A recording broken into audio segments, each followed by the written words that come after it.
दोस्तों, आज हम लोग जो वीडियो देखने वाले हैं, जो न्यूज हम लोग जानने वाले हैं, पूरे भारतवर्ष के लिए बहुत ही दुखद है। उम्मीद है कि कल ही आप लोगों को इसके बारे में पता लग चुका होगा।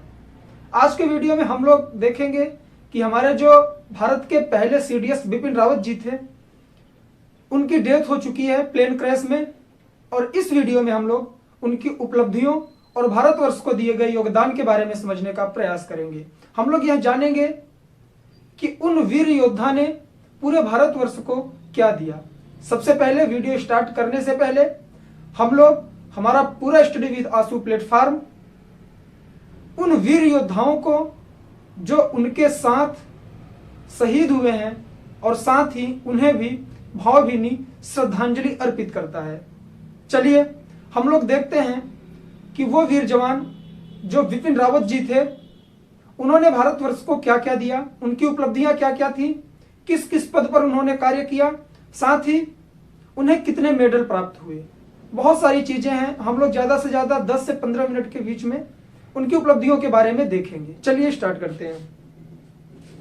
तमिलनाडु के कुन्नूर में हेलीकॉप्टर जिसका नाम था MI-17VS क्रैश हो गया और इसमें बिपिन रावत जी की डेथ हो गई, जिसमें सीडीएस बिपिन रावत, मधुलिका रावत, उनकी पत्नी और 11 जवान भी शहीद हो गए। मतलब जो हेलीकॉप्टर क्रैश हुआ उसमें कुल 13 लोग शहीद हुए, जिसमें से हमारे जनरल सीडीएस बिपिन रावत जी थे और उनकी पत्नी मधुलिका रावत जी भी थी। चलिए जानते हैं इनके जन्म के बारे में। बिपिन रावत जी का जन्म 16 मार्च 1958 को उत्तराखंड के पौड़ी गढ़वाल जिले के राजपूत परिवार में हुआ था। इनके जो पिता थे वो भी सेना से ही जुड़े हुए थे। लेफ्टिनेंट जनरल लक्ष्मण सिंह रावत उनका नाम था। बिपिन रावत जी का पूरा नाम बिपिन लक्ष्मण सिंह रावत है। देखिए, ये राजपूत थे। रावत इन लोगों को वहां के राजवंशों के द्वारा प्रदान किया जाने वाला एक निक नेम था, एक टाइटल था। ठीक है। 16 मार्च 1958 में इनका जन्म होता है। 8 दिसंबर 2021 अर्थात कल की डेट में ये शहीद हो जाते हैं। सीडीएस बिपिन रावत जी की उपलब्धियों के बारे में अगर हम लोग जानने का प्रयास करें, 16 दिसंबर 1978 को 11वीं गोरखा राइफल की 5वीं बटालियन में इन्होंने ज्वाइनिंग ली, जिसमें इनके पिताश्री कार्यरत थे।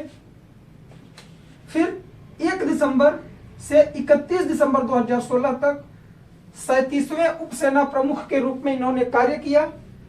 31 दिसंबर 2016 को 27वें आर्मी चीफ के रूप में इन्होंने पदभार संभाला। उसके बाद 27 दिसंबर 2019 को चीफ ऑफ स्टाफ कमेटी के 32वें चेयरमैन के रूप में इन्होंने पदभार संभाला। उसके बाद 30 दिसंबर 2019 को भारत के पहले चीफ ऑफ डिफेंस स्टाफ बनाए गए, जिसे हम लोग बोलते हैं सीडीएस।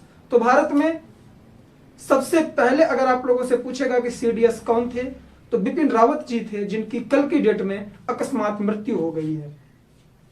इन्होंने कुल 8 पदों पर कार्य किया और भारतवर्ष को सेवा प्रदान किया। इन्होंने कुल कितने मेडल प्राप्त किए, तो उनके बारे में हम लोग जान लेते हैं।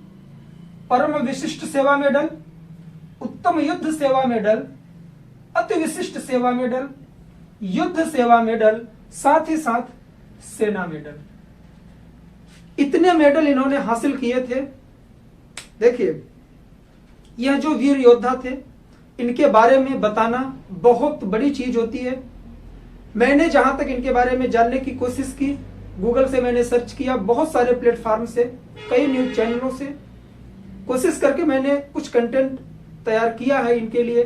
क्यों? क्योंकि ये हमारे पहले सीडीएस थे। इनके बारे में जानना हमें आवश्यक है और इन पर वीडियो शूट करना भी बनता है, क्योंकि ये भारत की वो हस्ती थे जो पूरी सेनाओं को एकत्रित करते थे या पूरी सेनाओं के प्रमुख हुआ करते थे।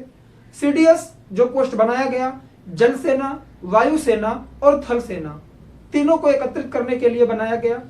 सीडीएस पद की आवश्यकता कब पड़ी, तो जब साल 1999 में कारगिल युद्ध हुआ, तो उस समय एक ऐसे अधिकारी की जरूरत पड़ी जो तीनों सेनाओं को संचालित कर सके। तो उसी समय से इस पर कार्य किया जा रहा था और फाइनली 2019 के दिसंबर में यह संपन्न हुआ और पहले हमारे जो सीडीएस बनाए गए वह जनरल बिपिन रावत जी ही बनाए गए। देखिए क्या हुआ कि कल की डेट में ये जा रहे थे तमिलनाडु के जिस एयरबेस पर यह लैंड करने वाले थे उससे 10 किलोमीटर पहले ही कुन्नूर में इनका जो चॉपर था वह क्रैश हो जाता है और इनके साथ जितने क्रू मेंबर थे, जितने जवान थे, साथ ही इनकी धर्मपत्नी भी इनके साथ थी, उनकी डेथ हो जाती है। घटना बहुत दुखद है। हम लोग सिर्फ ये जान रहे हैं कि इनकी उपलब्धियां क्या क्या थी और इन्होंने कितना योगदान दिया, कितने मेडल हासिल किए। ठीक है, चलिए आगे बढ़ते हैं। इनके द्वारा प्राप्त मेडल भी हम लोगों ने देख लिया। अब एक बार हम लोग देख लेते हैं उस हेलीकॉप्टर के बारे में जिससे ये यात्रा कर रहे थे और जो क्रैश हो गया। यह साल 2011 में भारतीय वायुसेना में शामिल किया गया और यह हेलीकॉप्टर रसिया से लिया गया था। कहां से? रूस से लिया गया था। यह एक ऐसा हेलीकॉप्टर है जिसमें एक बार में 36 लोग यात्रा कर सकते हैं, मतलब 36 लोगों की क्षमता वाला यह हेलीकॉप्टर था। यह एक एडवांस चॉपर था। एडवांस का मतलब यह है कि यह लड़ाकू विमान के रूप में भी कार्य करता था, भारवाहक क्षमता भी इसके पास थी, साथ ही साथ यह यात्रा के लिए भी सुलभ था। तो कब लाया गया? साल 2011 में रूस से लिया गया। इसका नाम था Mi-17VS हेलीकॉप्टर या चॉपर। 32 mm की मशीन गन इसमें लगी रहती है, साथ ही साथ मिसाइल गन भी रहती है। यह 8 मीटर प्रति सेकंड ऊंचाई पर जा सकता है, मतलब यह 1 सेकंड में 8 मीटर की ऊंचाई तय कर सकता है, इस तरह से। ठीक है, और ज्यादा से ज्यादा यह 6000 मीटर की अधिकतम ऊंचाई पर यह यात्रा करता है। इसका टोटल वेट कितना है? तो 7489 किलोग्राम। जब इसे रसिया से लिया गया तो उसके लिए 1.3 बिलियन पे किया गया था।